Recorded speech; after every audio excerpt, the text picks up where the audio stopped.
नमो विष्णुपादाय कृष्णप्रष्टाय भूतले श्रीमते भक्तिवेदान्त स्वामिनिति नामिने। नमस्ते सरस्वती देवे गौरवाणी प्रचारिणे निर्विशेष शून्यवादी पाश्चात्यदेशतारिणे। जय श्री कृष्ण चैतन्य प्रभु नित्यानंद श्री अद्वैत गदाधर श्रीवासादि गौर भक्तवृंद। हरे कृष्णा कृष्ण कृष्ण हरे हरे हरे राम राम राम हरे हरे।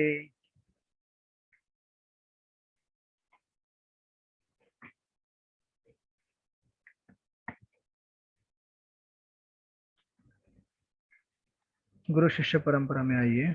परम पूज्य राधानाथ स्वामी महाराज, ऐसी भक्ति वेदांत स्वामी प्रभुपाद, भक्ति सिद्धांत सरस्वती, गौर किशोर, भक्ति विनोद, बलदेव, जगन्नाथ, विश्वनाथ, नरोत्तम, कृष्णदास, रघुनाथ जीव, रूप स्वरूप सनातन, श्री चैतन्य महाप्रभु, ईश्वरपुरी, नित्यानंद अद्वैत, माधवेंद्रपुरी, लक्ष्मीपति, व्यासतीर्थ, ब्रह्मण्य तीर्थ, पुरुषोत्तम, जयधर्म, राजेंद्र, विद्यानिधि, दयानिधि, ज्ञान सिंधु, जयतीर्थ, अक्षोभ्य, माधव, नृहरि, पद्मनाभ, मध्व, व्यास, नारद, ब्रह्मा, श्री कृष्ण।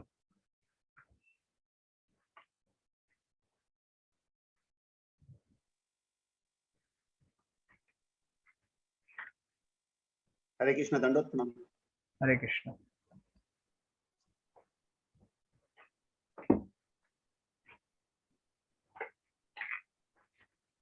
तो आज हम लोग देखेंगे मंत्र नंबर 7। इस सीरीज का आखिरी मंत्र है ये।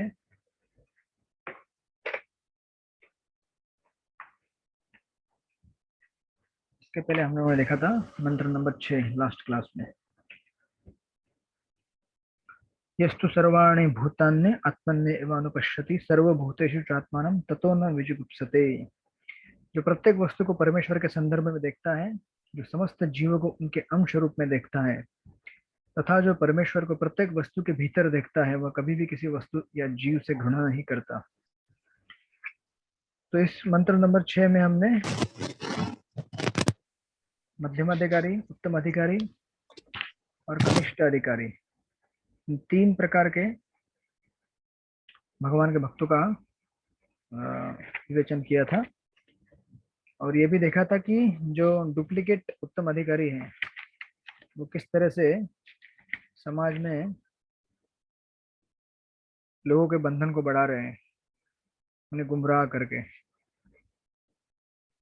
दरिद्र नारायण के सेवा के नाम पर असली नारायण की सेवा को लोग क्या कर रहे हैं, लोगों को उस मार्ग से गुमराह कर रहे हैं।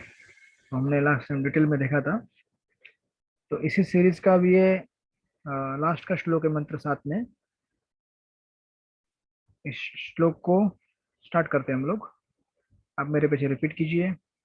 यस्मिन् सर्वाणि भूतानि यस्मिन् सर्वाणि भूतान्यं यस्मिन् सर्वाणि भूतानि आत्मैव भूतविज्ञानत् आत्मेव भूतविज्ञानम् तत्र को मोहकं शोक तत्त्वो मोहकं शोक एकत्वम् अनुपश्यत। एकत्वम् अनुपश्यतः। ओके, इसका ट्रांसलेशन पढ़िए। शीला माता जी पढ़िए इसका अनुवाद। जो सदैव समस्त जीवों को आध्यात्मिक स्फुलिंग के रूप में भगवान के ही समान गुण वाला देखता है, वही वस्तुओं का असली ज्ञाता हो जाता है। तो फिर उसके लिए मोह या चिंता कैसी? ओके, जो भगवान को देख सकता है उसके लिए किसी भी मोह या चिंता की क्या जरूरत है, राइट? चाहे कुछ भी हो जाए, कितना भी कोरोना आ जाए या कोरोना चला जाए। तो फिर यहाँ पे बहुत ही सुंदर श्लोक है ये, क्योंकि अभी माहौल है चिंता का हर जगह पे। चिंता और भय का माहौल है। उसमें हमें श्री ईशोपनिषद बता रहे हैं कि किस तरह से चिंता और भय से मुक्त हो सकते हैं। तो इस प्रभुपाद के पॉरपोर्ट में टोटल 5 पॉइंट्स है, आप लोग लिख लीजिए। पॉइंट नंबर 1 जो कि पहले पैराग्राफ से स्टार्ट होता है, जीव और भगवान में अंतर है। जीव और भगवान में अंतर है और समानता भी है। जीव और भगवान में अंतर भी है और समानता भी है।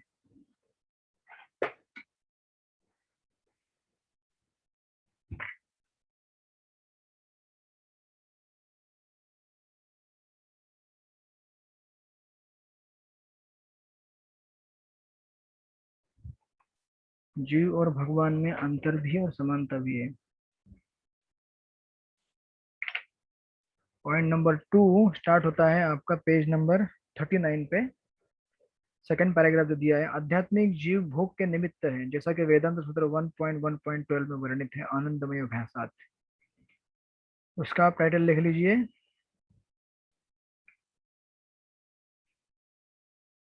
जीवात्मा सुख प्राप्त करने के लिए बना हुआ है। जीवात्मा सुख प्राप्त करने के लिए बना हुआ है।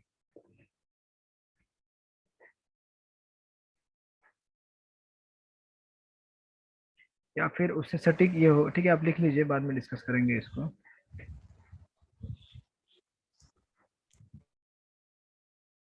थोड़ा ट्रांसलेशन सटीक नहीं है बट स्टिल ओके। उसके बाद पेज नंबर 40 में जो सेकंड पैराग्राफ है, ईश्वर विहीन सभ्यता का उदय माया से होता है और ऐसी सभ्यता का परिणाम परिताप या शोक में होता है। उसको दीजिए title,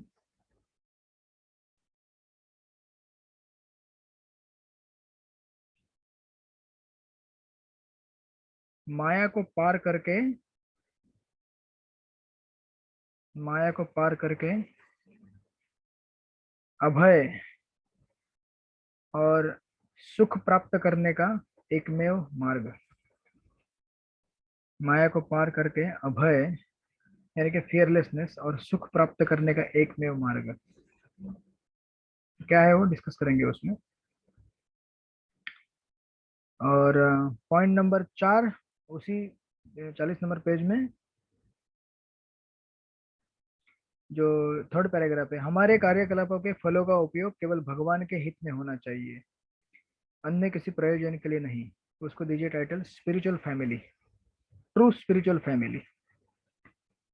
fourth number, true spiritual, sorry तो हिंदी में लिखेंगे आप हिंदी में लिखेंगे वास्तविक आध्यात्मिक, हाँ ठीक है, वास्तविक आध्यात्मिक जीवन, वास्तविक आध्यात्मिक जीवन। और फिर फाइनली 41 पेज में लास्ट पैराग्राफ जो दिया है, पर ब्रह्म जीवात्मा के समान एक व्यक्ति है, वो बेसिकली समरी पैराग्राफ है, तो आप उसको। हरे कृष्ण। क्या हुआ प्रभु जी? हरि बोल। 5th नंबर का आखिरी जो का क्या बोले प्रभु जी? समरी, बेसिकली समरी लिख दीजिए आप, सारांश। इस श्लोक का सारांश उसमें आता है लास्ट के पैराग्राफ में। Okay okay, so like that, ये बहुत ही सुंदर श्लोक है।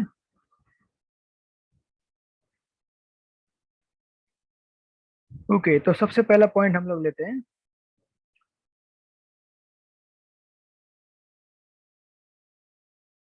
बेसिकली ये श्लोक उत्तम अधिकारी के विजन को हाईलाइट कर रहे हैं। जो पिछले श्लोक में उत्तम अधिकारी का जो विजन था,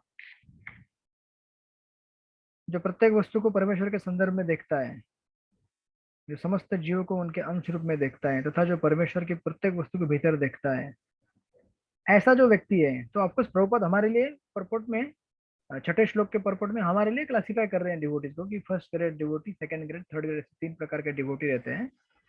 बट अगर श्लोक कंटिन्यू करेंगे तो ईशोपनिषद अभी छठे श्लोक से जो 7वें श्लोक में जा रहा है कंटिन्यूएशन, वो कंटिन्यूएशन ऐसा है कि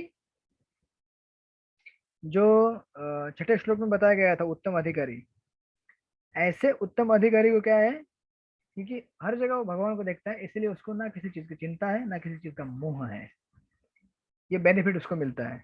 तो अगर आपको चिंता से परे होना है तो क्या होना पड़ेगा, उत्तम अधिकारी बनना पड़ेगा। भय, चिंता, से मुक्त होने के लिए, यानी कि आज के तारीख में अगर किसी को भी मृत्यु का डर आ रहा है, मृत्यु से डर लग रहा है, तो उससे बचने के लिए क्या करना चाहिए? हरे कृष्णा कृष्णा कृष्णा हरे हरे, हरे राम राम राम हरे हरे, भगवान का नाम जप करना चाहिए।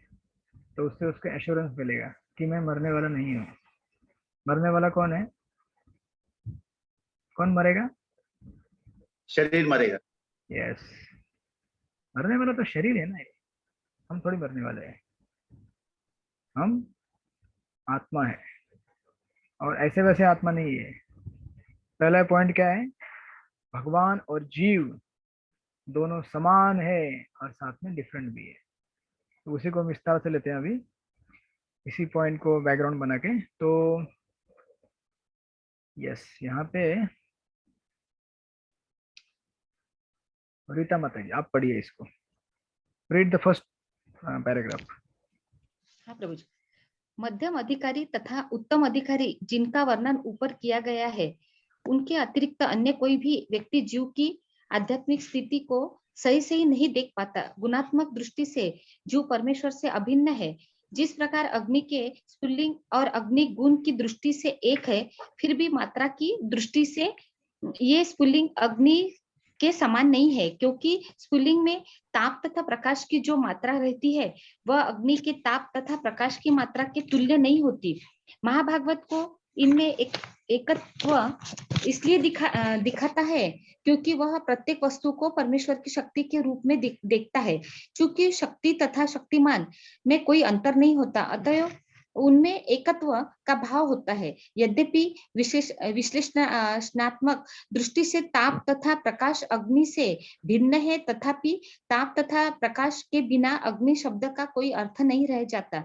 इसलिए सामासिक रूप में ताप, प्रकाश तथा अग्नि सभी एक है। Okay, thank you so much. कितने लोगों को समझ में आया प्रभुपाद क्या बताने की कोशिश कर रहे हैं? प्रभुपाद एक ही चीज को हाईलाइट कर रहे हैं। इस सबसे पहला जो पैराग्राफ है इसमें बताया जा रहा है कि जीव और भगवान दोनों क्या है? डिफरेंट है। किसकी मात्रा से? देखिए अभी दो चीजें हैं, आपने फिलोसॉफी पहले भी बहुत बार सुनी है, बट जिसको नहीं समझा होगा उस टाइम में, या जिसको अपना नॉलेज रिफ्रेश करना है, लेट्स अंडरस्टैंड दिस। तो दो दो चीजें होती हैं, एक होता है क्वालिटेटिव वननेस, दूसरा होता है क्वांटिटेटिव वननेस। अगर गुणात्मक दृष्टिकोण से देखेंगे, गुणात्मक यानी कि जैसे फॉर एग्जाम्पल, ऐसे तो बहुत सारे सुंदर उदाहरण यहाँ पे दिए, अग्नि का उदाहरण लीजिए यहाँ पे जो दिया हुआ है, यू नो, जिस प्रकार अग्नि के स्फुल्लिंग और अग्नि गुण की दृष्टि से एक है। स्फुल्लिंग यानी कि अग्नि जब आप जलाते हैं, गांव में कभी अग्नि जलाए आपने? सॉरी, मतलब गांव में अगर रहे होंगे तो जब हम गांव में चूल्हे में लकड़ियां जलाते हैं तो त्याला मराठीमध्ये म्हणतात ठिणग्या उडतात, चिंगारी। चिंगारी है, हाँ हिंदी में अगर बोलेंगे तो चिंगारी उड़ती बारीक बारीक बारीक बारीक बारीक। तो उसमें भी अग्नि रहती है, और उसको अगर सही जगह मिल जाए तो वो भी जल के बड़ा अग्नि बन सकता है, और अगर सही जगह ना मिले बुझ जाता है। तो वैसे हम सब लोगों को अगर सही स्थल नहीं मिला सही स्थल नहीं मिला, सही जगह नहीं मिला, तो हम भी बुझ जाते हैं और मृत्यु के पास में चले जाते हैं। और हमको अगर सही जगह मिले हम प्रॉस्पर होते हैं भगवत भक्ति में। लेकिन वही अग्नि, अभी देखिए उस अग्नि का यहाँ पे गुणात्मक दृष्टिकोण से देखेंगे तो अग्नि दोनों में है, सेम अग्नि अग्नि है दोनों में। लेकिन मात्रा के दृष्टि से देखेंगे तो चिंगारी में या स्फुल्लिंग जो कहा है यहाँ पे हिंदी में, उसमें अग्नि का जो क्वांटिटी हो क्या है, बहुत कम है, और वही क्वांटिटी जो चूल्हा जल रहा होगा उसमें क्या है, बहुत ज्यादा है। बस ऐसा सिंपल है, ज्यादा कॉम्प्लिकेशन नहीं है इसमें। बस जो महाभागवत रहते हैं उत्तम अधिकारी इसी चीज को देखते हैं कि अग्नि में बहुत ज्यादा ऊर्जा रहती है या ऊष्मा रहता है, और जो चिंगारी उसमें बहुत कम रहता है, क्योंकि अग्नि बड़ा है और चिंगारी छोटी है। उसी तरह से भगवान विभु है, हम लोग अणु हैं। भगवान के अंदर बहुत सारी शक्तियां हैं, लेकिन चूंकि हम भगवान के अंश हैं, इसीलिए उनके अंदर जो क्वालिटीज है वही हमारे अंदर भी है। लेकिन चूंकि वो विभु है, बहुत महान है, तो उनके अंदर क्या है, ज्यादा मात्रा में है, ज्यादा भी नहीं अनलिमिटेड मात्रा में है। जैसे प्रभुपाद एक हिंदी लेक्चर में कहते हैं कि कहते हैं कि अगर जब हम कंपैरिजन देते हैं भगवान का और जीव का, तो लोग सोचते हैं कि कृष्ण कितना होगा, ठीक है, वो अगर नो 2 मन होगा तो मैं 1 मन हूँगा मतलब मराठी में मेजरमेंट रहता है ना, 1 मन, 2 मन, 3 मन, 4 मन, ये वो मेजरमेंट। तो सोचते हैं कि ठीक है, कृष्णा अगर गोवर्धन पर्वत को उठा सकते हैं, मैं भी उठा सकता हूँ, छोटे छोटे मैं भी बोझे उठाता हूँ राइट। अगर कृष्णा इतनी शादियां कर सकते तो क्या मैं भी कर सकता हूँ। तो लोग सोचते हैं कि भगवान और हम काइंड ऑफ सेम है, ठीक है, क्या फर्क पड़ता है, थोड़ा उनमें ज्यादा है, मेरे अंदर भी कैपेसिटी है। लेकिन हमारे अंदर उनके अंदर थोड़ा ज्यादा नहीं है, बहुत ही ज्यादा है, मतलब अचिंत्य है, तुम काउंट भी नहीं कर सकते उसको। हमने पिछले श्लोकों में देख रहे थे कई बार। इट्स नॉट जस्ट कि है ना, मैं अगर 1 मन है तो कृष्ण 2 मन रहेंगे, ऐसा नहीं है। कृष्ण के अंदर अनलिमिटेड पोटेंसीज है, राइट। तो महाभागवत इस चीज को देखता है इसलिए यहाँ पे लिख रहे हैं ये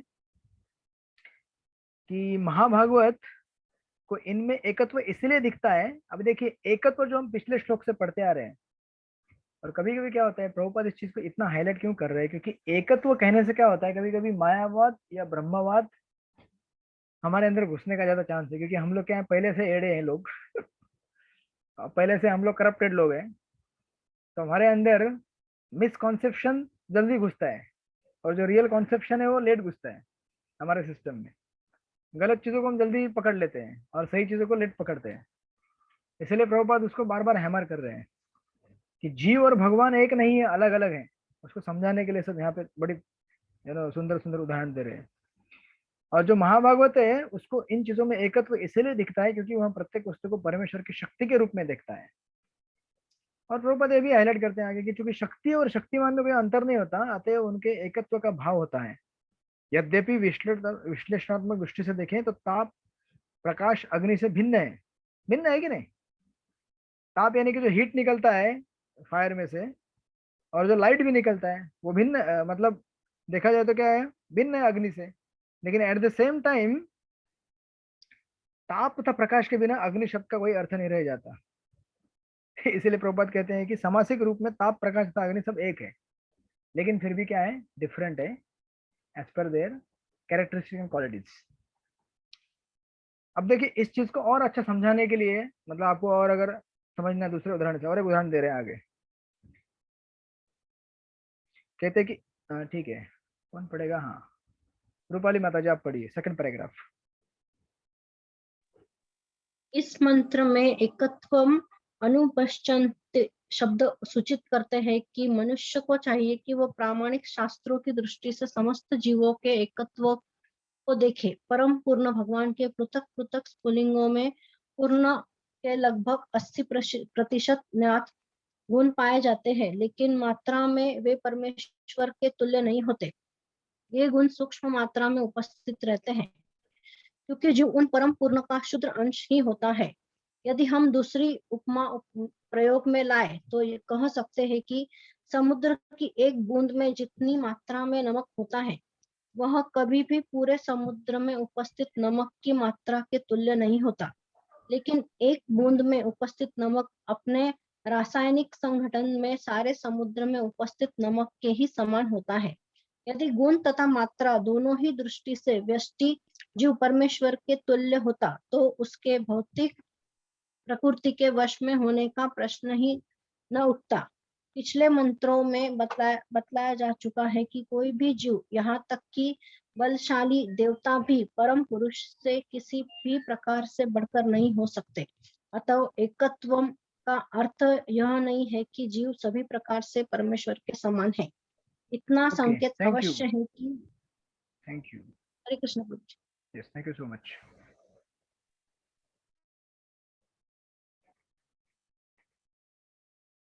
तो दूसरा उदाहरण यहाँ पे दिया है नमक का, समंदर के पानी का लेकर।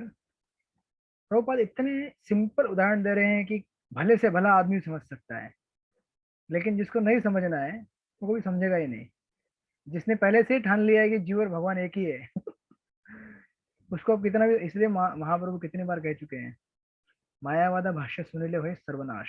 एक बार मायावाद फिलोसॉफी अगर आपने सुन लिया, very difficult to come back on the personal philosophy. इसलिए हमारे लिए स्ट्रिक्ट वार्निंग है, हमें कभी भी मायावाद कमेंटेटर लोगों ने लिखी हुई कमेंट्री कभी नहीं पढ़नी चाहिए, जिज्ञासा भी से नहीं पढ़नी चाहिए, क्योंकि वो आपको करप्ट करके छोड़ देगी। अब इतना सुंदर उदाहरण दिया है कि समंदर में जो अथांग महासागर है, उस महासागर में लाखों करोड़ों टन NaCl रहेगा, नमक, जो केमिकल कॉम्पोजिशन रहता है, सोडियम क्लोराइड। और अगर आप एक बूंद पानी उठाएंगे समंदर का, तो उस एक बूंद के अंदर भी NaCl रहता है, राइट। लेकिन एक बूंद का NaCl कितना रहेगा, फ्यू मिलीग्राम भी नहीं रहेगा माइक्रोग्राम। और समंदर का बहुत टन में रहेगा, हजारों लाखों करोड़ों टन में। आप लोगों को समझ में आ रहा है एग्जाम्पल? ये very simple example to demonstrate कि Yes, प्रभु। भगवान और जीव दोनों सेम है, लेकिन दोनों में जो सेम इन द सेंस कि दोनों क्या है, शाश्वत है, सच्चिद आनंद है दोनों, लेकिन दोनों का जो कैपेसिटी है कुछ भी कार्य करने का या आनंद भोगने का या विचार करने का, कुछ भी, वो क्या है, लिमिटेड है जीवात्मा का। और जो भगवान है उसका क्या है, अनलिमिटेड है। प्रभुपाद कहते हैं अदर प्लेस हिंदी लेक्चर में, कहते हैं कि जैसे और उदाहरण देते हैं इसका, सोने की खान का और सोने का। आपके बहुत सारे लोगों के हाथों में सोने की अंगूठी रहेगी, राइट? है नहीं है? डायमंड की है नहीं, काय की भी नहीं। किसी के भी नहीं है? ऐसा नहीं हो सकता। यहाँ पे कोई, रीता माता जी आपके हाथ में कौन सी अंगूठी है बताइए? सोने की है प्रभु जी। हाँ, और डायमंड के भी रहेंगे। यहाँ पे किसके हाथ में डायमंड की अंगूठी है? किसी के नहीं है। सिर्फ डायमंड छुपा के रखे अंदर, तो डायमंड दिखाएंगे तो लोग लेके जाएंगे राइट। डायमंड वाले क्लास नहीं करते प्रभु जी। ओ माय गॉड, डायमंड वाले क्लास करते नहीं, या क्लास करते हैं तो फिर डायमंड लेके नहीं आते क्लास में तो आपके हाथ में जो अंगूठी है, शुभम प्रभु आपके हाथ में अंगूठी, ठीक है, टाइम है आने के लिए अभी आएगा आएगा, आपके हाथ में नहीं रहेगी अभी। तो रीता माता जी के हाथ में जो अंगूठी है उस अंगूठी में जितना सोना है, जो भी कुछ ग्राम रहेगा, किलो तो नहीं रहेगा डेफिनेटली फ्यू मिलीग्राम रहेगा। और जो सोने की खदान रहती है या ना गोल्ड माइन, उसमें जो सोना रहता है, माता जी के घर में सोना दिखा रहेगा, डायमंड दिखा रहेगा घुमा के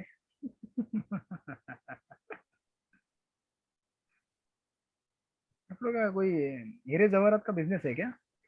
नहीं मतलब आप यहाँ पे कुछ मारवाड़ी लोग हैं इसलिए पूछ रहा हूँ, नहीं ना नहीं ना, ठीक है। यहाँ पे कोई ज्वेलरी वाला कोई नहीं है, ज्वेलरी बिजनेस वाला? प्रभु जी। हाँ, कौन है? नहीं, आप है क्या? हाँ, अरे डरिए मत, घबराइए मत, मैं कुछ मांगूंगा नहीं एनीवे ठीक है, कोई बात नहीं।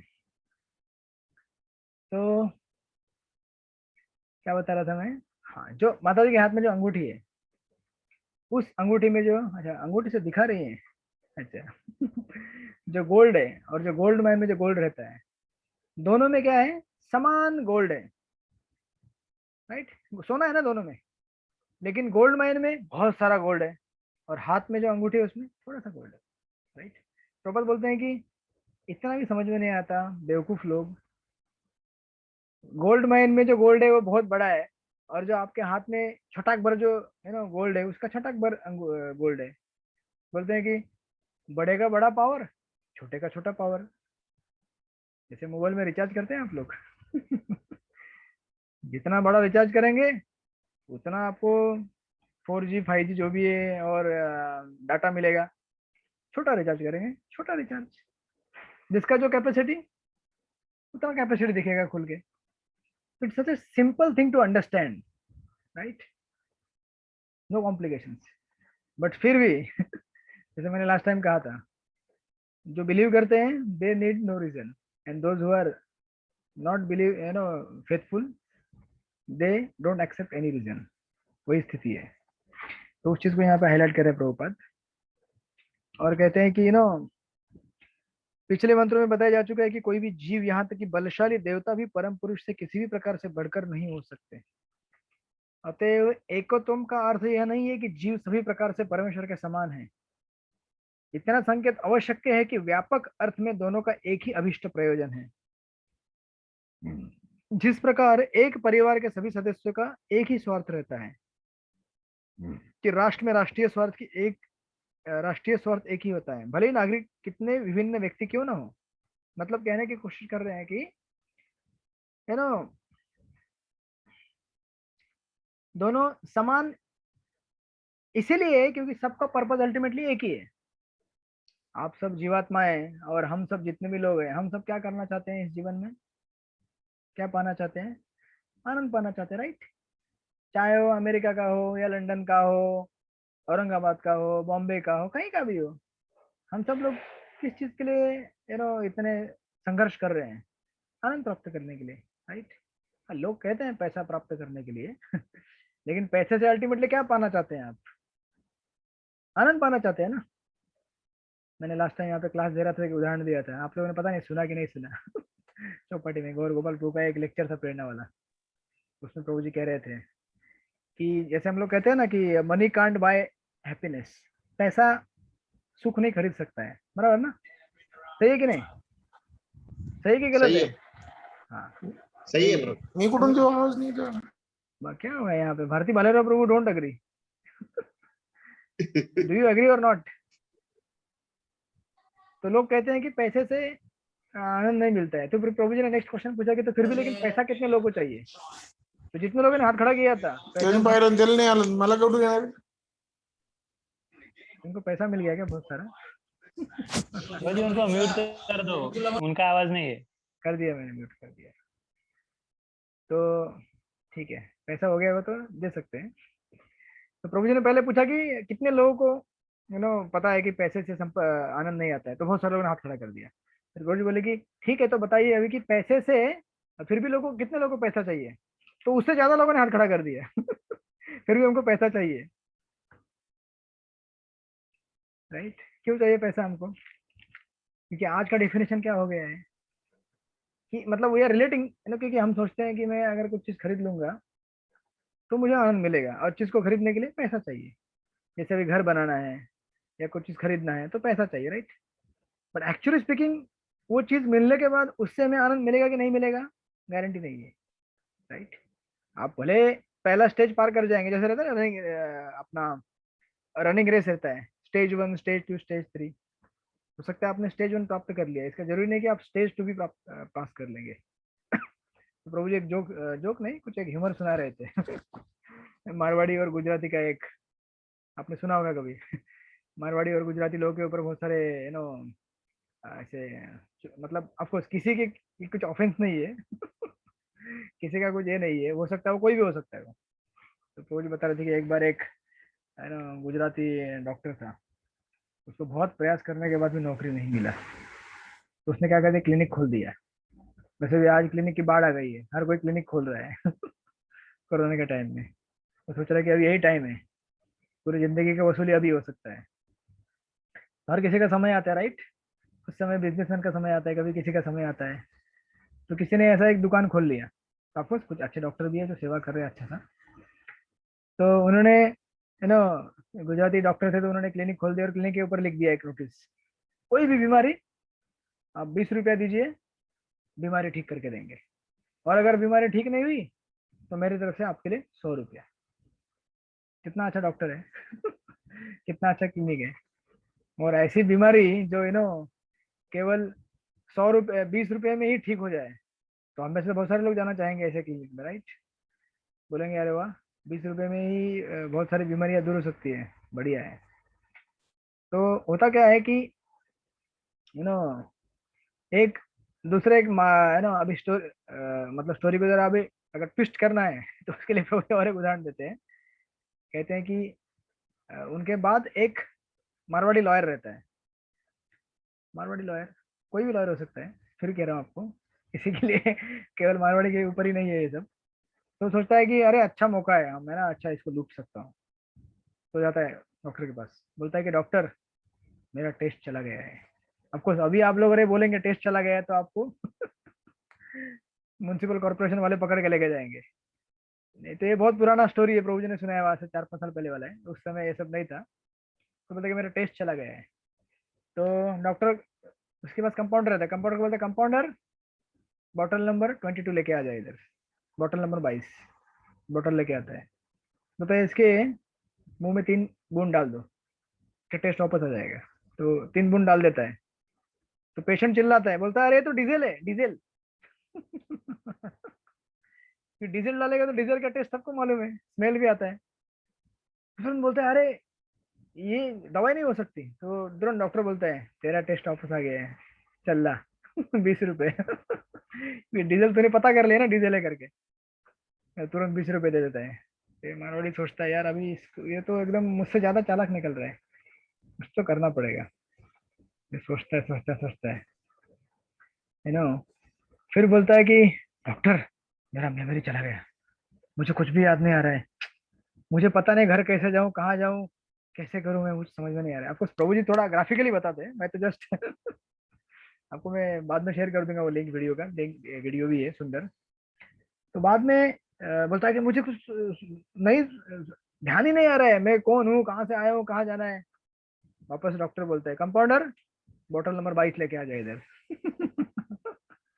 Bottle number 22। पेशेंट बोलता है अरे नहीं नहीं नहीं वो डीजल है, क्योंकि पहले शॉक ले लिया ना वो 3 बूंद मुंह में। बोलता वो नहीं ले सकता मैं, वो दवाई थोड़ी है, मेरे को बेवकूफ बना रहे हो। डॉक्टर बोलता है देखा तेरा मेमोरी वापस आ गया है, ला 20 रुपए। तो अभी ये एकदम फ्रस्ट्रेट हो जाता है, बोलता है कि अरे यार ये तो एकदम गुस्सा भी हो जाता है। बोलता है इसको तो अभी कुछ तो करना पड़ेगा। तो बैठा रहता है बैठा रहता है, अभी 40 रुपए तो चले गए। सोचता है सोचता है सोचता है, फिर लास्ट में बोलता है कि डॉक्टर मेरा आई साइट ही चला गया है, कुछ नहीं दिख रहा है मेरे को, मैं अंधा हो गया हूँ, बिल्कुल नहीं दिख रहा। डॉक्टर बोलता है दुर्भाग्य से यही एक बीमारी है जो हम ठीक नहीं कर सकते। कंपाउंडर इधर आ जाओ, अभी बॉटल नंबर 22 नहीं मंगाता हो। कंपाउंडर इधर आ जा, दे इसको 100 रुपए दे दे। और कंपाउंडर डॉक्टर से शाना रहता है। जैसे रहता है ना, हम किसी को अपना मुनिम जी बनाए, सेक्रेटरी बनाए, secretary suppose to be more smarter than the boss. तो क्या करता है, 100 रुपए की जगह पे क्या देता है, 20 रुपए देता है पेशेंट को। ऐसा तो 100 रुपए देना चाहिए राइट, क्योंकि पहले ही नियम बना दिया था कि अगर बीमारी ठीक नहीं हुआ तो 100 रुपए देना पड़ेगा। तो 20 रुपए देता है। तो ये मारवाड़ी लॉयर आंख खोल के देखता है, अरे 20 रुपया, हे चीटिंग कर रहे तुम। डॉक्टर बोलते देख तेरा आई साइड वापस आ गया। ला 20 रुपए वापस। इस तरह से उसको 20 रुपए वापस देना पड़ता है। तो आपको कहने का स्टोरी का तात्पर्य ये है कि हम लोग क्या करते हैं, सोचते हैं कि इस जगत में जैसे जितना भी हो सके हम लोगों को एड़ा बना के भरपूर मजा करेंगे। लेकिन माया कैसी होती है, बॉटल नंबर 22 जैसी होती है। वो हमें पहले से रेडी हो हमको बेवकूफ बनाने के लिए। तो हम लोग सोचते हैं कि हम बेवकूफ बेवकूफ बनाएंगे उसको, लेकिन वो पहले से रेडी है।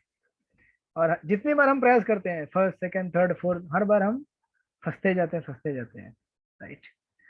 इसलिए शास्त्रों से समझना चाहिए कि वास्तविक हमारा जीवन क्या है। जैसे प्रभुपाद यहाँ पे लिख ही रहे हैं कि जिस प्रकार एक परिवार के सभी सदस्यों का एक ही स्वार्थ होता है।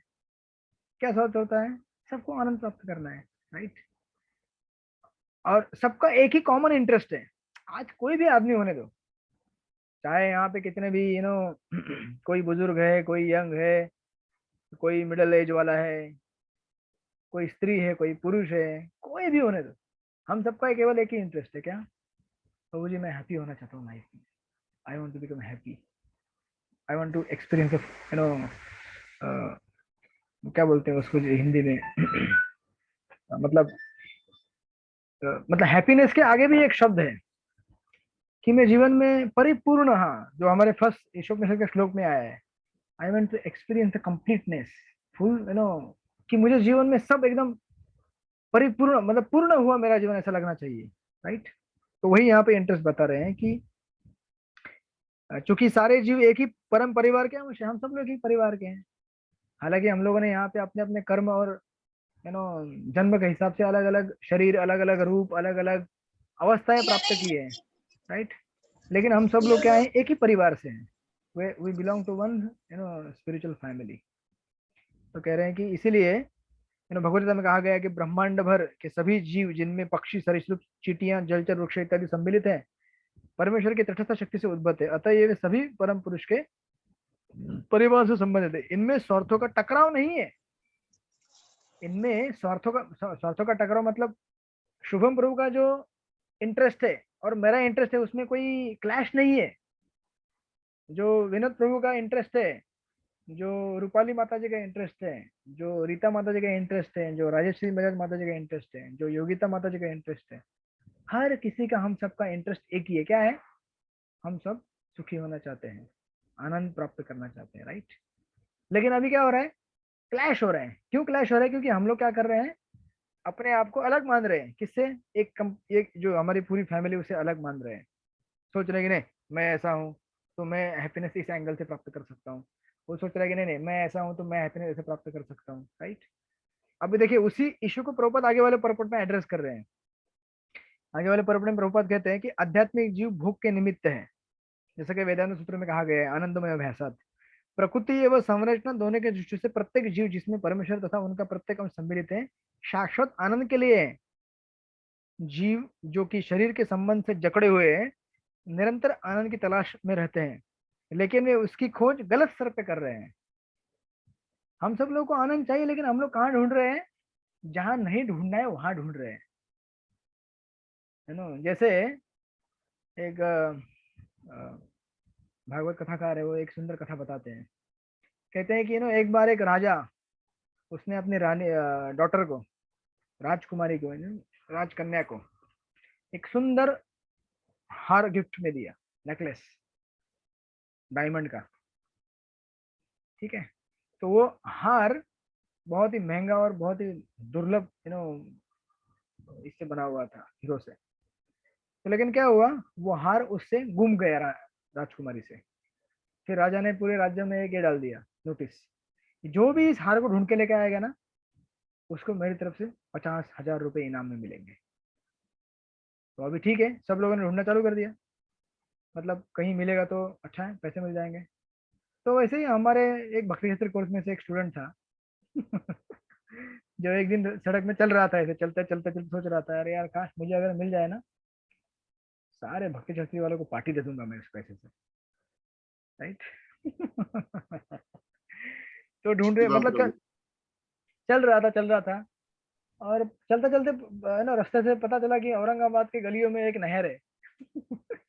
नहर यानी कि एक जो है ना गटर वगैरह रहता है म्युनिसिपल कॉर्पोरेशन का, जहाँ से पानी भी नहीं बहता है, मतलब नाला, थोड़ा मतलब थोड़ा पानी, थोड़ा नाला था। अच्छा पानी था उसमें, अच्छा मतलब अच्छा नहीं था, मतलब अच्छा खासा पानी था। पानी बह रहा था। यही मई के समय का, गर्मी का समय था, धूप बहुत सारी थी। तो उसने देखा कि कुछ तो चमक रहा है वहां पे पानी में, चमक रहा है। तो देखा, अरे डायमंड, क्या बात है, मिल गया मिल गया मिल गया, 50,000 रुपये, अभी पार्टी हो सकती है पूरे भक्ति शास्त्री ग्रुप के लिए। तो उसने पानी, मतलब पानी अभी थोड़ा दलदल कीचड़, आपको तो मालूम है कैसा रहता है गटर। तो गया वो निकालने के लिए पानी, मतलब उसको हार को। तो बड़ी मुश्किल से थोड़े शर्ट पैंट थोड़ा ऊपर कर लिया, गया गया गया, निकाला, पकड़ा। तो लेकिन हाथ में आ ही नहीं रहे। तो पकड़ रहे, हाथ में आ ही नहीं रहे। एक बार प्रयास किया, 2 बार किया, 3 बार किया, आ ही नहीं रहे हाथ में। फ्रस्ट्रेट हो गया बहुत ही, कैसे यार हाथ में क्यों नहीं आ रहे हैं, क्योंकि पकड़ रहा है तो आगे आगे जा रहा है, वो गायब हो रहा है। तो बाहर आया, उतने में उधर उसे क्या हुआ, एक संत महात्मा जा रहे थे, हरे कृष्णा वाले डिवोटी जा रहे थे प्रोग्राम करके कहीं से घर पे। तो उसको देखा, और इसने, संत महात्मा ने उस व्यक्ति को देखा, बोले कि अरे तुम बहुत चिंता में दिख रहे हो, क्या प्रॉब्लम है? तो ये अपना जो डिवोटी था, वो डिवोटी नहीं था, वो नया कोई तो था, उधर गया, बोला अरे बाबा को मालूम पड़ेगा तो बाबा ले लेगा पूरा डायमंड, इसको नहीं बताना है, चुप बैठना है, ठीक है। लेकिन फिर भी बाबा उसको समझ गए कि ये कुछ छुपाने की कोशिश कर रहा है, तो बोले कि तुम बताओ बताओ, मैं तुम्हें हेल्प करूंगा, चिंता मत करो। तो फिर ये जो व्यक्ति था थोड़ा सा धैर्य धारण करके बोलने लगा कि ऐसी ऐसी बात है, ऐसा ऐसा डायमंड है वहाँ पे, लेकिन मेरे को मिल नहीं रहा है, मैं जा रहा हूँ। तो बाबा ने थोड़ा 1 मिनट सब जगह देखा, ऐसे चारों तरफ पानी में भी देखा, इधर उधर देखा, और फिर उसको कहा कि अरे बेवकूफ, वो जो डायमंड है ना, वो कहाँ पे मालूम है क्या? ऊपर वो जो झाड़ दिख रहा है ना बाजू में, झाड़, वो झाड़ के ऊपर लटक रहा है। और उसकी परछाई जो है पानी में तेरे को दिख रही है। और बावले तू क्या कर रहा है? वो पानी में कूदी मार रहा है गटर में, और वहां से उसको पकड़ने की कोशिश कर रहा है। तो कैसे हाथ में मिलेगा तेरे को? डायमंड कहाँ पे लटका हुआ है? ऊपर झाड़ में, उसकी परछाई पानी में गिर रही है और परछाई को पकड़ रहा है तू, और सोच रहा है कि "ए, मुझे डायमंड नहीं मिल रहा, डायमंड नहीं मिल रहा है"। तब वो समझ गया, तो फिर झाड़ में जाके डायमंड को निकाला। ऑफकोर्स तो बाद में उसको पैसा मिला, जो भी मिला। बट द मोरल स्टोरी का ये है कि जैसे प्रभुपाद यहाँ पे कह रहे हैं कि हम सब लोग क्या कर रहे हैं, निरंतर आनंद की तलाश में रहते हैं, लेकिन वो उसकी खोज गलत स्तर पे कर रहे हैं। हम लोग आनंद की तलाश गटर में कर रहे हैं, जहाँ नहीं मिलने वाला है वो, वहां केवल उसकी परछाई है। असली डायमंड कहाँ पे है? झाड़ के ऊपर लटका हुआ है। झाड़ से जब निकालोगे तभी मिलेगा। और झाड़ के ऊपर डायमंड है या देखने के लिए ऊपर भी देखना पड़ेगा ना। हम तो ऊपर कभी देखते हैं नहीं ऊपर वाले के पास, हम तो नीचे गटर में देख रहे जा रहे हैं। तो ऊपर देखेंगे तब मिलेगा ना डायमंड। हरे कृष्णा कृष्ण कृष्ण हरे हरे, हरे राम राम राम हरे हरे। कभी जिंदगी में कभी महामंत्र जप तो किया नहीं लोगों ने, और जो समस्या आती है तो बोलते हैं कि यार ये समस्या है, वो समस्या है, ये है वो है, फलाना फलाना दुनिया भर का। क्योंकि जिंदगी भर क्या किया है? गटर में घूमते रहे हम लोग। ऐसे गटर में घूमते रहेंगे तो फिर क्या मिलेगा हमको? जैसे है ना, बचपन में मुझे याद है कुत्ते की स्टोरी आती थी। एक कुत्ता अपने मुंह में, प्रभुपाद भी कई बार लेक्चर में कहते हैं ये, एक कुत्ता अपने मुंह में रोटी लेके नदी के किनारे से जा रहा होता है। तो नदी में देखता है, अरे अरे कुत्ता पानी में, वो भी रोटी लेके, इसकी रोटी में छीन लूंगा। तो क्या करता है? तुरंत मुंह खोलता है उसको भौ भौ करने के लिए। तो क्या होता है? उस कुत्ते के मुंह में जो रोटी रहती है वो भी गिर जाती है पानी में, और जिसके साथ झगड़ा करता है वो तो वहीं वो रोटी बह के चली जाती है पानी में, क्योंकि परछाई क्या है? खुद उसकी परछाई है। तो इस तरह से प्रभुपाद बताते हैं कि हम लोग क्या करते हैं, वी आर मिस्टेकिंग, कि कहाँ पे हमें आनंद मिलना चाहिए वो छोड़ के हम लोग क्या कर रहे हैं, अलग जगह पे उसको ढूंढने की कोशिश कर रहे हैं। इसलिए यहाँ पे देखिए कितना सुंदर प्रभुपाद लिखते हैं कि जीव को जो कि शरीर के बंधन से जकड़े हुए निरंतर आनंद की तलाश में रहते हैं, लेकिन वे उसकी खोज गलत स्तर पे कर रहे हैं। इस भौतिक स्तर के अतिरिक्त एक आध्यात्मिक स्तर भी होता है, जहाँ परम पुरुष अपने असंख्य पार्षदों सहित आनंद भोगते हैं। वहां पर भौतिक गुणों का लेश मात्र भी नहीं रहता, अतः यह स्तर निर्गुण कहलाता है। निर्गुण स्तर पर भोग की वस्तु को लेकर कभी कोई झगड़ा नहीं होता। मतलब आध्यात्मिक जगत में कभी कोई झगड़ा नहीं है। क्यों झगड़ा नहीं है? क्यों झगड़ा नहीं है बताइए आप, आध्यात्मिक स्तर पे कौन बताएगा?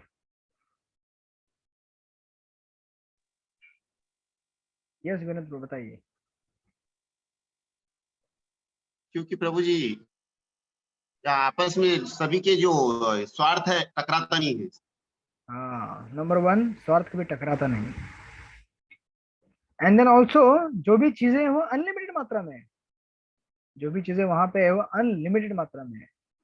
आज यहाँ पे रिसोर्सेज के लिए झगड़ा होता है। समझो अगर आपको नो कुछ जमीन चाहिए, जमीन छोड़ दीजिए, कुछ खाने की चीज पकड़ लेते हैं। जैसे समोसा खाना है, अभी हम लोग कितने लोग हैं यहाँ पे? 15-20 लोग हैं।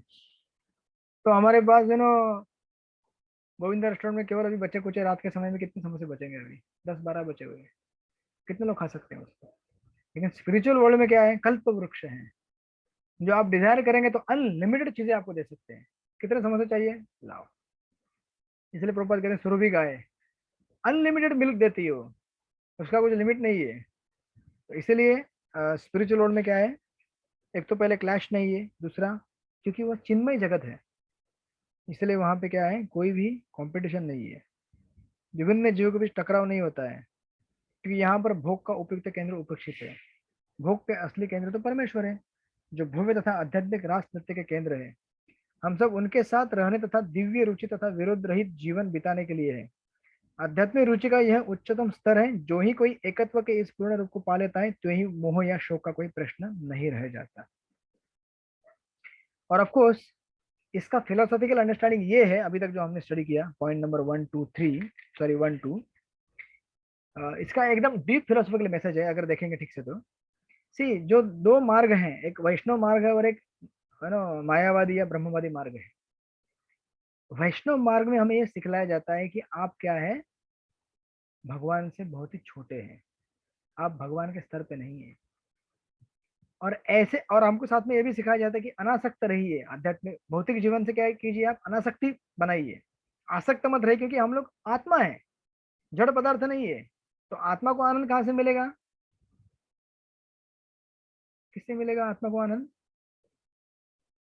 दूसरी आत्मा से ना। इसीलिए देखिए मैंने क्या कहा पहले ही पैसे से सुख नहीं मिलता है। समझो आपके पास बहुत सारा पैसा है, लेकिन आपसे बात करने वाला कोई आदमी है ही नहीं, तो आपको कुछ पैसा क्या करना है, क्या करेंगे उस पैसे का आप? आपसे कोई बात करने के लिए नहीं है, प्रेम करने के लिए नहीं है, राइट? महाराज हमेशा कहते हैं we want to be loved and we want to love. हम प्रेम करना चाहते हैं और प्रेम लेना चाहते हैं। तो ऑफकोर्स आत्मा आत्मा के बीच में भी जो प्रेम है इस जगत में, वो भी अभी क्या हो गया है, भौतिक स्तर पे आ गया है, क्योंकि वो शरीर को अपना है ना सर्वस्व समझ रहा है। तो आज अगर कोई स्त्री किसी पुरुष से प्रेम करे तो उसके शरीर से प्रेम कर रही है, या पुरुष अगर किसी स्त्री से प्रेम कर रहा है तो उसके शरीर से प्रेम कर रहा है। कोई माता अगर, ऑफकोर्स माता का example is little more close to the spiritual love, but still वो समझ नहीं पा रहे हैं कि ये इसको प्रेम हम क्यों कर रहे हैं। क्योंकि ये अंदर जो व्यक्ति बैठा है ना, वो कुछ बोल रहा है, हिल रहा है, डुल रहा है, अगर वही लाश हो जाए तो उसको कौन प्रेम करेगा, राइट? अगर मृत व्यक्ति हो जाएगा, जीवित व्यक्ति से मृत, उसको कौन प्रेम करेगा? उसको तो जल्दी जल्दी यहाँ स्मशान में डाल के उसको मतलब दूर करना पड़ता है, क्योंकि बॉडी जो है डिटोरेबल है। उसी तरह से यहाँ पे हमें आध्यात्मिक जीवन में ये सिखाया जाता है, खास करके वैष्णव फिलोसॉफी में, कि सबसे पहले आप ये भौतिक जीवन में अनासक्ति प्राप्त करने के पहले आप ये सीखिए कि आप भगवान से बहुत छोटे हैं, राइट? और जो मायावादी या ब्रह्मवादी लोग रहते हैं वो क्या बोलते हैं कि भगवान और हम दोनों क्या है, सेम है, मैं भी ब्रह्म वस्तु हूँ, भगवान भी ब्रह्म वस्तु है। और ये पक्का है क्या, हमको भौतिक जीवन से आनंद मिलने वाला नहीं है। ये वैष्णव भी जानते हैं और ब्रह्मवादी भी जानते हैं, मायावादी भी जानते हैं। लेकिन दोनों में बहुत बड़ा फर्क इसमें होता है कि ब्रह्मवादी और मायावादी भगवान, अपने आप को भगवान मानते हैं। इसीलिए देखिए, ये आज के श्लोक का मेन मैसेज है। इसीलिए देखिए, जो नम्रता आनी चाहिए वो नम्रता उनके अंदर नहीं आ पाती है। आपने देखा होगा कई बार, जो नम्रता थी, क्योंकि देखिए जब हमें जानते हैं कि हम भगवान से क्वांटिटी में कम है, तो उससे क्या होता है, हमें ह्यूमिलिटी आती है। When we understand that we are subordinate to the supreme Lord, to the supreme soul, हमें जब जानते हैं कि हम भगवान से क्या है, छोटे हैं, तो हमारे अंदर नम्रता आती है। उस नम्रता में हम क्या कर सकते हैं, स्पिरिचुअल लाइफ में आगे बढ़ सकते हैं। और अगर हम ये नहीं जानते कि हम भगवान से छोटे हैं, अरे मैं भगवान के समान हूं ना, तो फिर नम्रता आने का प्रश्न ही नहीं है। और फिर ऐसे लोगों का आध्यात्मिक स्तर से वापस पुनः क्या हो जाता है, पतन हो जाता है, क्योंकि वो लोग स्पिरिचुअल लाइफ का मेन प्रिंसिपल सीखे ही नहीं है कि मैं मुझे नम्र रहना चाहिए, मैं भगवान से कम हूँ, मैं छोटा हूँ, राइट? इसलिए हमारे वैष्णव सिद्धांत क्या सिखाते हैं, सबसे पहले कि हमें सिखा रहे हैं कि पहले ये जानने की कोशिश कीजिए कि आप भगवान से कम हैं, उसके बाद आप भगवान के समान हैं। जैसे अग्नि, जैसे नमक, एक बूंद में और समंदर में, दोनों में सेम है, लेकिन बूंद में जो नमक की क्वांटिटी वो क्या है, कम है, और समंदर में क्या है, बहुत ज्यादा है। आप लोगों को समझ में आ रहा है मैसेज इस श्लोक का, जो प्रभुपाद टारगेट कर रहे हैं? हम सबको प्रभुपाद वैष्णव बनाना चाहते हैं, और वैष्णव तभी बनते हैं जब हम नम्र हो जाते हैं। उसके बगैर, इसलिए देखिए चैतन्य महाप्रभु का अगर शिष्टाष्टकम भी आप देखेंगे तो प्रोग्रेशन कैसे होता है। महाप्रभु पहले ये नहीं बोलते कि न धनम न जन्म, पहले अनासक्त रहने के लिए नहीं बोलते, पहले बोलते हैं कि आप क्या है, नम्र हो जाइए। तृणागपि सोने चैन तरोरपि सहिष्णु, आप पहले नम्र हो जाइए। सी, कहने का टोटल कंक्लूजन ये था कि इवन स्पिरिचुअल लाइफ में भी अगर हम एंट्री करेंगे, आध्यात्मिक बनेंगे, लेकिन अगर आध्यात्मिक जीवन में भी हमारा गर्व बना रहेगा कि मैं तो बड़ा हूँ, मैं तो भगवान के समान हूँ, हो सकता है मैं भगवान से ज्यादा भी हूँ, ये भी अंडरस्टैंडिंग आ जाएगा तो हमारा पतन निश्चित है। इसलिए ब्रह्म स्तर पे ज्यादा समय नहीं टिका जा सकता अगर भक्ति नहीं रहेगी तो। क्योंकि देखिए ब्रह्म स्तर कैसा है, जैसे फॉर एग्जांपल ब्रह्म ज्योति कैसा है कि जैसे समझो आपके औरंगाबाद में बहुत सारे किले हैं, मैंने सुना है बहुत सारे फोर्ट है, राइट? बहुत सारे फोर्ट है ना? नहीं है? नहीं है शिवाजी के फोर्ट? किले है ना प्रभु। हाँ, सबसे ऊंचा किला फॉर एग्जांपल, अगर हम पूरा बैच अगर ट्रैकिंग के लिए जाते हैं भक्त शास्त्री ग्रुप, चलो मंत्र नंबर 8, वहां जो भी किला रहेगा वहां जाके करेंगे टॉप में जाके साथ में प्रसाद लेके जाएंगे। मुझे याद है हमारे स्कूल के टाइम में हम लोग जाते थे, स्कूल के बच्चे सब लोग, तो हम लोग क्या सब भेल का सामान लेके जाते थे, मतलब पूरा बैग में भर के ऊपर, मतलब वही भेल घर में भी खाई जा सकती है, लेकिन जब पहाड़ के ऊपर बैठ के खाते हो तो उसका अलग आनंद रहता है, राइट? जीवात्मा का आनंद भोग लेने का इतना इच्छा है कि अलग अलग वैरायटी, तो वही दाल चावल रोटी घर में भी खाई जा सकती है, लेकिन वही समंदर के किनारे बैठ के खाना है अच्छा लगता है। तो हम लोग, मुझे याद है बचपन में जाया करते थे हम लोग, अभी भी पूरा मेमोरी है पूरा वो वहाँ एकदम ऐसे किले में कहीं जाते थे ट्रैकिंग करके, वहाँ भेल खाते थे फिर वापस नीचे आते थे। से फॉर एग्जाम्पल अभी आप में से बहुत सारे हम लोग जाएंगे ट्रैकिंग पे, पहाड़ पे ट्रैकिंग करने के बाद सब कुछ खाना पीना हो गया, कीर्तन हो गया, भजन हो गया, अभी नीचे उतरने का टाइम है, हम सब उतर गए नीचे, लेकिन आप में से एक व्यक्ति, से फॉर एग्जाम्पल अर्चना माता जी को छोड़ दिया जाए ऊपर वहां पे, माता जी बोलेंगे नहीं मैं तो, मुझे यहाँ पे बहुत अच्छा लग रहा है, ब्रह्म स्तर पे आ गई हूँ मैं, शांति यहाँ पे कितनी, ना शहर का कचरा, ना पोल्यूशन, ना ये ना वो लड़ाई झगड़े, ना घर का पानी का बिल, ये वो, मतलब एट ऑल लेवल्स, फैमिली के लेवल पे, सोसाइटी के लेवल पे, नेशन वाइड, यहाँ ऊपर ना कोरोना ना कुछ, यहाँ तक कोरोना वायरस नहीं आएगा, शांति बस मुझे वहीं बैठे रहने दो। तो अगर समझो आप वहीं बैठे रहेंगे, 1 दिन हो गया, 2 दिन हो गया, 3 दिन हो गया, कैसा लगेगा आप, कैसा लगेगा? कोई नहीं है, आप अकेले बस बैठे रहो और केवल आसमान में देखते रहने का कितना दिन कर पाएंगे आप ऐसा, बताइए आप बोलेंगे प्रभु जी भूख लगेगा तो क्या करेंगे, ठीक है आपको भोजन भी सप्लाई किया जाएगा, आकाश से गिरेगा, ठीक है, कोई आएगा नहीं देने के लिए, कोई बात नहीं करेगा, आकाश से भोजन गिरेगा, थैली गिर गई, ये लो खा लो, पक जाएंगे ना, आप नहीं पकेंगे, क्योंकि बात करने के लिए कोई चाहिए ना, जीव आत्मा मतलब क्या, कोई बात करने वाला, कुछ सेवा देके, सेवा लेके, तभी तो आनंद आता है ना। See this is a simple example to demonstrate, ये प्रूव करने के लिए कि हम कभी भी अकेले नहीं रह सकते। अब ये जो ब्रह्मवादी है, ज्ञानी है, सब मायावादी है, सोचते हैं कि मैं ब्रह्म स्तर पे जाके रहूंगा, वहां पे कैसे रहोगे? जीव का स्वरूप क्या है? आनंदमय, वैसा तो उसको आनंद चाहिए, और आनंद कैसे मिलता है?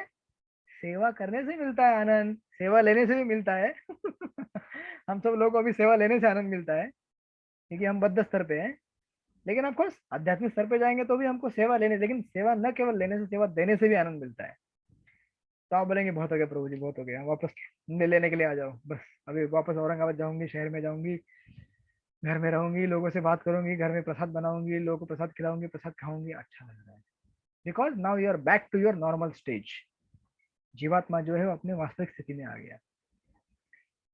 और ये जो, इसलिए देखिए हम कभी भी ब्रह्म स्तर पे नहीं रह सकते, क्योंकि हम लोग क्या है, सोशल है, हम लोग सोशल है।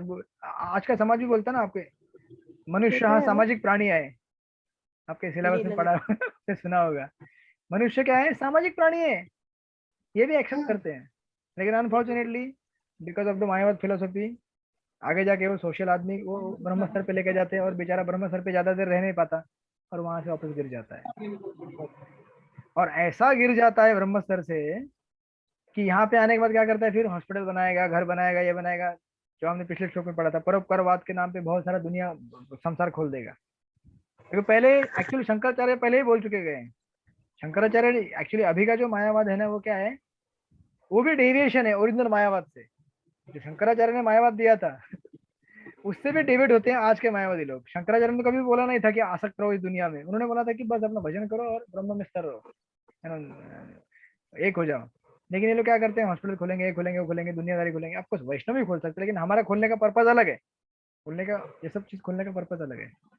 तो यहाँ तक जो बताने का मेरा तात्पर्य ये था कि ये क्वांटिटेटिव और क्वालिटेटिव डिफरेंस परिणाम और गुणात्मक दृष्टिकोण से जो भिन्नता है भगवान और हमारे में, ये बता के हमें सबसे मेन पॉइंट ये बताने की कोशिश की जा रही है कि हम भगवान से कम है, इसलिए हमें नम्र रहना चाहिए। भगवान विभु है, हम लोग अणु हैं। ऐसे स्तर पे जब हम रहेंगे तो उसके बाद जो हमारे अंदर जो अनासक्ति आएगी, वो अनासक्ति हमें गर्व नहीं दे सकती। देखिए, बिना ये अंडरस्टैंडिंग है कि मैं भगवान से कम हूँ, मैं भगवान के समान स्तर हूँ, इसलिए मुझे भौतिक जगत से क्या होना चाहिए, क्योंकि भगवान क्या है, स्पिरिचुअल है और मैं भी स्पिरिचुअल हूँ, इसीलिए मुझे क्या होना चाहिए, स्पिरिचुअल रहना चाहिए, जीवन से आसक्त नहीं रहना चाहिए। ऐसे स्तर पे जो अनासक्ति प्राप्त की जाती है ना, उससे गर्व होता है, मैं अनासक्त हूँ, मैं भगवान हूँ। तो ऐसे अनासक्ति हमें क्या करेगी, पतन कराएगी हमारा। तो सबसे पहले हमें जानना चाहिए कि मैं भगवान से कम हूँ, मैं दूसरे वैष्णव से कम हूँ, मैं केवल भगवान से बढ़कर नहीं हूँ, मैं दूसरे वैष्णव से भी कम ही हूँ। मैं इतने जीव है, उत्तम अधिकारी तो ये सोचता है कि मैं सबसे गिरा हुआ हूँ, सबसे निकृष्ट हूँ मैं। तभी ऐसा व्यक्ति क्या कर सकता है, आध्यात्मिक जीवन में लंबे दीर्घ काल, अनादिकाल तक टिका रह सकता है। इसके अलावा दूसरा कोई मार्ग नहीं है, जो पहले श्लोक में बताया गया है। उसका डेप्थ यहाँ तक है, जो हमने पहले श्लोक में देखा था, पहले दूसरे श्लोक में, पूर्णता प्राप्त करेगा इस प्रकार, तो वो कई बार हजारों साल भी जी सकता है। और अगर ऐसा नहीं है तो कभी तुरंत उसका पतन हो सकता है, राइट। तो of course just to fast forward और इसको पूरा करते हैं। और फिर आगे प्रभुपाद कह रहे तीसरे पॉइंट में कि माया को पार करने का एक ही तरीका है, निर्भयता और आनंद प्राप्त करने का। क्या लिखा है, ईश्वर विहीन सभ्यता का उदय माया से होता है और ऐसा सभ्यता का परिणाम परिताप या शोक होता है। आधुनिक राजनीतियों ने जिस प्रकार की ईश्वर विहीन सभ्यता का प्रतिपादन किया है, वह सदा चिंताओं से ओतप्रोत रहती है, क्योंकि यह किसी भी समय ध्वस्त की जा सकती है, राइट है कि नहीं।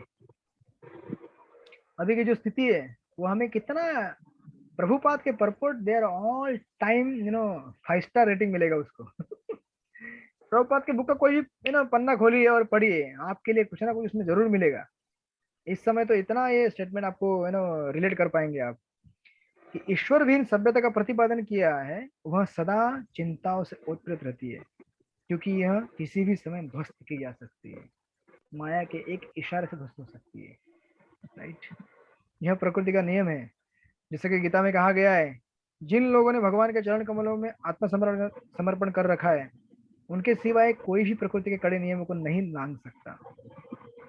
इसीलिए यदि हम सभी प्रकार के मोह तथा चिंता से मुक्त होना चाहते हैं और अपने विभिन्न स्वार्थों में एकत्व लाना चाहते हैं, तो हमें अपने सारे कार्यकलापों में मध्य ईश्वर को लाना होगा। एक्चुअली स्पीकिंग, इस जगत में जो भी हमारे खिलाफ चलने वाली चीजें हैं, हमारे खिलाफ मतलब हमारे इच्छाओं के खिलाफ जो चीजें होती है, उन सब के one and the only one boss, मालिक कौन है, भगवान है, भगवान श्री कृष्ण है, भगवान राम है, भगवान विष्णु। जैसे जैसे अपने अपने परंपरा के अनुसार हम लोग पूछते हैं भगवान विष्णु के अलग अलग अवतार और जो ओरिजिनल रूप है भगवान श्री कृष्ण। तो इनको सरेंडर किए बिना कोई भी ऑप्शन नहीं है हमारे पास। इसलिए भगवान गीता में कहते हैं 7वें अध्याय में, दैवी ऐशी गुण ही दैवी ऐशी गुणमयी मम माया दुरत्या। दुरत्या मतलब बहुत ही कठिन है इसको पार करना। तो हर स्तर पे, मानसिक स्तर पे, शारीरिक स्तर पे, हर स्तर पे हम इसे पार नहीं कर सकते। उसको पार करने का केवल एक ही तरीका है, माया में ताम तरंतिते। कैसे, मामेव प्रपद्यन्ते मायाम एताम तरंतिते। जब मुझे आप शरण आओगे तभी आप पार कर पाओगे, अदरवाइज पार नहीं कर पाओगे। इसलिए कह रहे कि हमें क्या करना चाहिए, हमारे सारे एक्टिविटी में भगवान को लाना चाहिए। कैसे लाना चाहिए भगवान को, फिर आगे प्रभुपाद उसका फॉर्मूला दे रहे हैं कि हमें क्या करना चाहिए, हमारे कार्यकलापों के फलों का उपयोग केवल भगवान के हित में होना चाहिए, अन्य किसी प्रयोजन के लिए नहीं होना चाहिए। केवल भगवान का हित ध्यान में रखकर ही यह यहाँ पर वर्णित आत्मभूत शब्द तथा भगवत गीता में वर्णित ब्रह्मभूत शब्द को समझ सकते हैं, जिनका अभिप्राय एक ही है। और प्रभुपाद आगे लिख रहे हैं कि परमात्मा अकेले ही सारे वृष्टि सूक्ष्म जीवों का पालन करते हैं, नित्यो नित्य नाम चैतन्य चैतनाम। प्रभुपाद श्लोक को कोट कर रहे हैं, क्योंकि परमात्मा उनके स्नेह से आनंद प्राप्त करना चाहते हैं। और भगवान भी ऐसा क्यों करते हैं, आप बोलेंगे भगवान पूर्ण काम अब तक काम है, उनको कुछ इच्छा नहीं, क्यों करते हैं भगवान? भगवान भी आनंद प्राप्त करना चाहते हैं, लेकिन ऐसा आनंद नहीं है, वो आध्यात्मिक आनंद है। ऑफकोर्स भगवान अपने अंदर ही पूर्ण है आनंद से, लेकिन फिर भी लीला की दृष्टि से और या फिर हमें खुश करने के दृष्टिकोण से भगवान क्या करते हैं, आनंद प्राप्त करना चाहते हैं। जैसे उदाहरण दे रहे प्रभुपाद, सुंदर उदाहरण, पिता पुत्रों के माध्यम से अपना विस्तार करता है और आनंद प्राप्त करने के लिए उनका पालन करता है। यदि पुत्र पिता की इच्छा के प्रति आज्ञाकारी होते हैं तो परिवार के सारे कार्य सुरुचिपूर्ण तथा सुखमय वातावरण में सुचारू रूप से चलते हैं। जैसे आपकी फैमिली है, आपके घर है, आपके घर में आपका बच्चा अगर आपकी बात नहीं सुनेगा तो क्या होगा, क्या होगा, ईश्वर प्रसिद्ध कोर्स में बंद हो जाएगा। अभी आपके घर में आपके पति, आपके पत्नी, आपके बच्चे, आपके जो भी नाना नानी मौसा मौसी जो भी, सब आपकी बात मान रहे हैं कि ठीक है भाई कोर्स कर लो, सुन लो, एक घंटा डेडिकेट कर लो, चलो कोई बात नहीं, आप वो फोन पे बने रहे ना, मैं घर पे काम करता हूँ।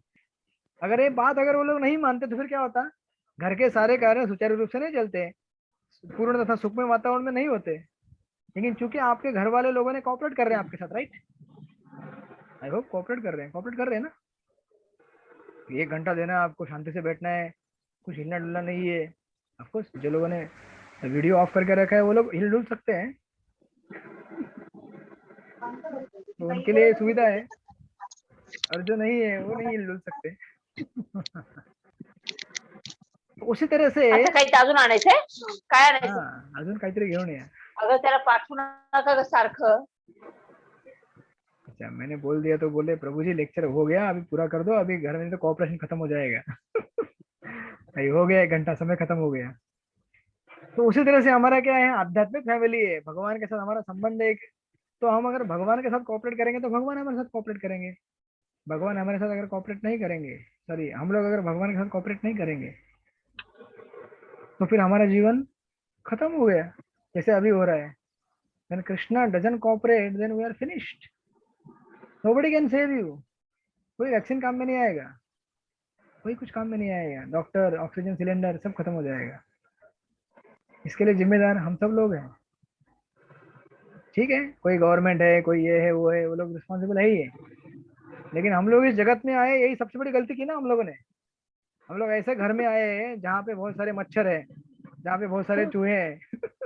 आप लोग जाना चाहेंगे ऐसे किसी घर में जहाँ पे बहुत सारे चूहे होते हैं, मच्छर होते हैं, कॉकरोच घूम रहे हैं, चींटियां घूम रही है? नहीं ना, हमको घर से निकालना चाहते उनको बाहर।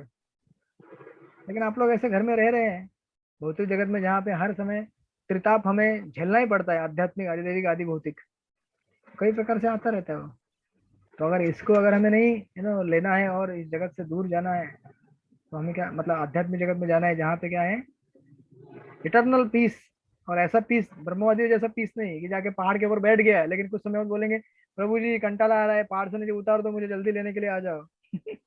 ऐसा पीस नहीं, ऐसा पीस जहाँ पे आप बोलेंगे कि यहीं पे रहना है, that's the place where there is no anxiety, no fear, कुछ भी नहीं, बस केवल सोचिए ना आप, गोलोक वृंदावन में भगवान क्या करते हैं गोप बालकों के साथ, क्या करते हैं वो लोग? दिन भर खेलते रहते, खेलते रहते। भगवान दिन भर खेलते हैं, रात भर रासलीला करते हैं। Just imagine such a life, 24 hour केवल लीला ही करते रहने का। आज आप सब लोग बोलेंगे प्रभु जी क्या इतना सिलेबस पढ़ाते हैं आप लोग, इतना एग्जाम लेते हैं, कंटाला आ रहा है प्रभु जी। ऐसा नहीं है क्या कोर्स प्रभु जी, केवल बस कोर्स में आने का और आप केवल सुनाते जाइए, वो भी कुछ स्टोरी सुनाइए, कुछ जोक सुनाइए, बीच बीच में प्रसाद मिले, जूस मिले, भक्ति छात्री हो गया मैं। मुझे ऐसा कुछ कोर्स है क्या? यहाँ ऐसा कोर्स नहीं मिलेगा आपको, उसके लिए आपको गोलोक में जाना पड़ेगा। Of course this is not different from Golok. जब भगवत कथा का चर्चा होता है, मच्चित्ता मदगत प्राणा बोधयंत परस्परम कथयंतश्च माम नित्यम तुष्यन्ति च रमन्ति, ये भक्तों का ये कार्यकलाप है, गीता में बतलाती है कि ऐसे भगवत चर्चा करने से हमें क्या होता है, तुष्यन्ति च रमन्ति च, हमारा मन रम जाता है और तुष्यन्ति सेटिस्फैक्शन मिलता है हमें। आई होप आप लोगों को मिलता है। तो इस तरह से तो प्रभुपाद बता रहे हैं कि हमें क्या करना चाहिए। ठीक यह स्थिति परम ब्रह्म के परिवार में दिव्य रूप से नियोजित चल रहती है, लेकिन हम उसको बिगाड़ देते हैं, खराब कर देते हैं, और उसकी वजह से क्या होता है, हमें जीवन में कष्ट भुगतना पड़ता है, राइट। तो ऑफकोर्स आप लोग जीवन में कष्ट मत भोगिए। आपके लिए यहाँ पे प्रभुपाद ने इतना सुंदर इस्कॉन का संस्था बनाया है, जिस संस्था में हम लोग निरंतर वैसे आध्यात्मिक स्वाद को ले सकते हैं और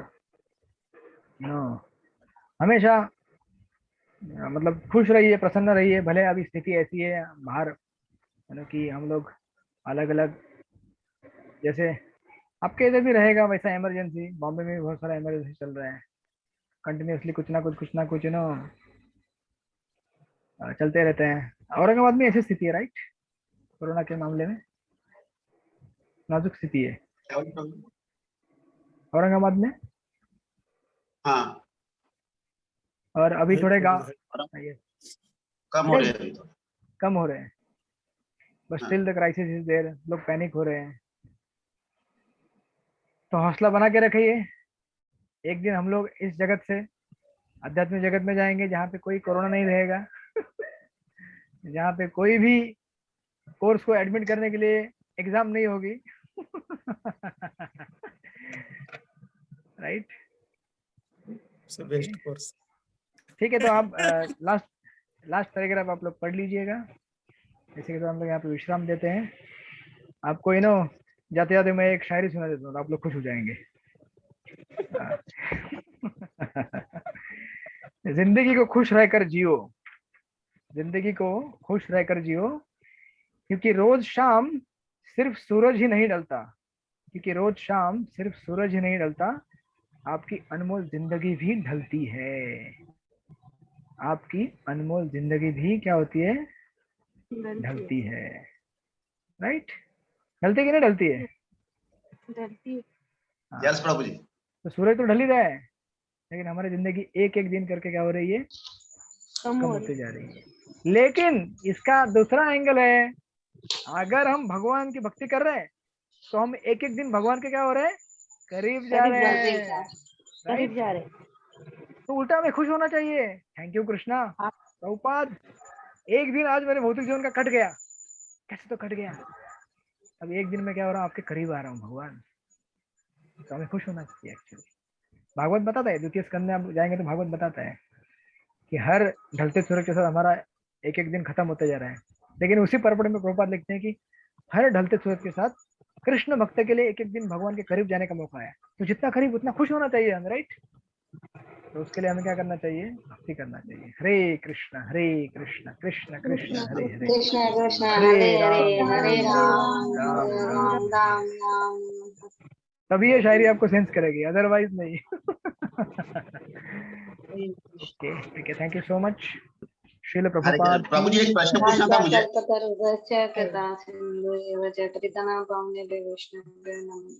ठीक है, माता जी ने वांछा कल्प बोल दिया है। सूरज ढल गया आज का। ठीक है, बताइए क्या प्रश्न है आपका। प्रभु जी वो अपन जो प्रभु जी गुरु परंपरा पढ़ते हैं ना। हाँ तो बोलिए ना। हरि बोल। हाँ प्रभु जी, तो है ना एक दो जगह पे है ना दो दो तीन तीन नाम है प्रभु जी, जैसे स्वरूप रूप स्वरूप सनातन, और एक जगह है ईश्वर पूरी नित्यानंद अद्वैत। तो वैसा कैसा है प्रभु जी? क्योंकि वो एक ग्रुप है। अच्छा, रूप स्वरूप मतलब 6 गोस्वामी है ना, तो ग्रुप है वो, इसलिए उसमें से 3 मेन लोगों को हाईलाइट कर रहे हैं। और पंचतत्व भी पंचतत्व है, इसीलिए गुरु शिष्य परंपरा बहुत इंपॉर्टेंट है। बिना गुरु शिष्य परंपरा के हमें कोई भी ज्ञान ना तो यहाँ जा सकता है, ना यहाँ से यहाँ जा सकता है। इसीलिए गुरु शिष्य परंपरा को अपना जीवन का प्रमुख आईएमपी क्वेश्चन बना देना चाहिए। बहुत सारे क्वेश्चन मैं आपको देता हूँ, उसमें से आईएमपी क्वेश्चन भी दूंगा बाद में, लेकिन ये सबसे इंपॉर्टेंट आईएमपी है। जिसने गुरु शिष्य परंपरा को गले लगा लिया वो इस जगत से पार हो गया, क्योंकि बिना गुरु के और शिष्य परंपरा जो पूर्ण आ रही है, यहाँ पे इतने सुंदर सुंदर भक्त हैं भगवान के, इसलिए हमें मैं तो सोचता हूँ कि कभी कभी आपके घर में तो लेना आता पाठ से घूम नहीं। क्या हो गया रे, लगता है टिकट खत्म हो गया मेरा अभी। तो मैं कभी कभी सोचता हूँ, आप लोग कभी ट्राई करके देखिए, घर में हमें पूर्ण गुरु शिष्य परंपरा दीवार में लगा देना चाहिए। आप अगर इस्कॉन वृंदावन में जाएंगे ना, तो इस्कॉन वृंदावन में वो जो प्रभुपाद का समाधि है, वहां पे पूरा गुरु शिष्य परंपरा है, पूरा फोटो के साथ, फोटो नाम फोटो नाम फोटो नाम। तो आपको पूरा दीवार नहीं होता, कम से कम घर में ऐसा एक बनाइए जहाँ पे पूरी परंपरा लाइन से आ रही है। कितना सुंदर लगेगा। उस परंपरा को एक फूल अर्पण कीजिए रोज, एक साथ सभी भक्तों को फूल अर्पण होगा, राइट। ब्रह्मा जी से लेकर भगवान से लेकर व्यासदेव महाप्रभु से लेकर पूरी परंपरा। और नीचे आपका फोटो डाल देना लास्ट में या इस्कॉन औरंगाबाद के भक्तों का फोटो डाल देना, भक्ति शास्त्री ग्रुप परंपरा में आ रहे हैं सब लोग, इनको भी फूल अर्पण है। एक्चुअली मैं हर जगह जब भक्ति शास्त्री क्लास लेता था तो मैं एक परंपरा बनाया था कि क्लास शुरू होने के पहले भगवान और परंपरा को हम फूल अर्पण करते, मैंने बताया था शायद आपको, राइट। लेकिन चूंकि यहाँ पे नहीं प्रभु जी। नहीं बताया था, तो एक्चुअली ये परंपरा है, हर क्लास चालू होने के पहले आपके घर में आप फूल रखिएगा अगले टाइम, ठीक है। देखते हैं, प्रैक्टिकल करके देखते हैं। मैं भी यहाँ पे फूल रखूंगा, अगर मैं भूल गया तो आप मुझे याद दिलाइए कि क्लास शुरू होने के हाँ, पहले फूल रखना प्रभु जी। कोई भी फूल, फूल मतलब हम भी फूल ही है, फूल। फूल मतलब मूर्ख है हम लोग बट लेकिन मैं उस फूल की बात नहीं कर रहा हूँ, फूल फूल फ्लावर, पुष्प, पत्रम पुष्पम फलम कहाँ तोय। रखना है प्रभु जी वो? आपके सामने है ना, परंपरा का फोटो रखिए और परंपरा और भगवान को फोटो को फूल अर्पण कीजिए। चले। तो क्योंकि ये है ना शास्त्र सीखने जा रहे हैं, उसके पहले आशीर्वाद लेना पड़ेगा ना उनका। आशीर्वाद ऐसे थोड़ी हाँ, देंगे यार, कुछ बिल भरना पड़ेगा, कुछ पैसा भरना पड़ेगा ना, कुछ उनको कुछ देना पड़ेगा तो कुछ देंगे तो वो फूल लोग भी से। बोलेंगे हाँ हाँ ठीक है, पता है मुझे औरंगाबाद के तुम भक्त हो, ठीक है, ऑल ब्लेसिंग्स अनटू यू, ठीक है। सिंपल सिंपल चीजें हैं, लेकिन they are most powerful things. भक्ति में आगे बढ़ने के लिए बहुत छोटी छोटी चीजें करनी होती है हमें, लेकिन वही छोटी छोटी चीजें हम लोग क्या करते हैं, मिस करते हैं। जैसे भक्तिसिद्धांत ठाकुर कहते हैं कि कई बार जो बहुत सारे लोग ट्रेन मिस करते हैं ना, ट्रेन, वो कौन लोग होते हैं मालूम है क्या? जो रेलवे स्टेशन के बाजू में रहते हैं क्योंकि वो लोग क्या सोचते हैं, अरे मेरा घर तो इधर ही है ना, अब भी ट्रेन पकड़ लूंगा 2 मिनट के अंदर, और सबसे लेट जाते हैं और ट्रेन छूट जाती है। और जो दूर रहता है वो क्या सोचता है, अरे बहुत मुझे जाना पड़ेगा, एक घंटे पहले प्लेटफॉर्म में जाकर बैठ जाते हैं। तो हम लोग सोचते हैं क्या परंपरा इस्कॉन, तो मतलब इस्कॉन में हूँ, परंपरा, हाँ ठीक है हो गया, नमस्कार कर लिया, हो गया। तो हम लोग सोचते हैं कि मैं बहुत करीब हूँ, लेकिन हम लोग बहुत दूर है। तो इसलिए परंपरा को, वैष्णव को हमेशा वंदन करते रहना चाहिए, जिससे हमारा कल्याण हो। ठीक है। वांछा कल्पतरुभ्यश्च कृपा सिंधुभ्येव च पतितानां पावनेभ्यो वैष्णवेभ्यो नमो नमः। अनंत कोटि वैष्णव वृंद की जय, श्रील प्रभुपाद की जय, श्री ईशोपनिषद की जय। थैंक यू प्रभु जी। हरे कृष्ण। प्रभु जी को हम धन्यवाद देंगे 3 बार हरि बोल बोल के।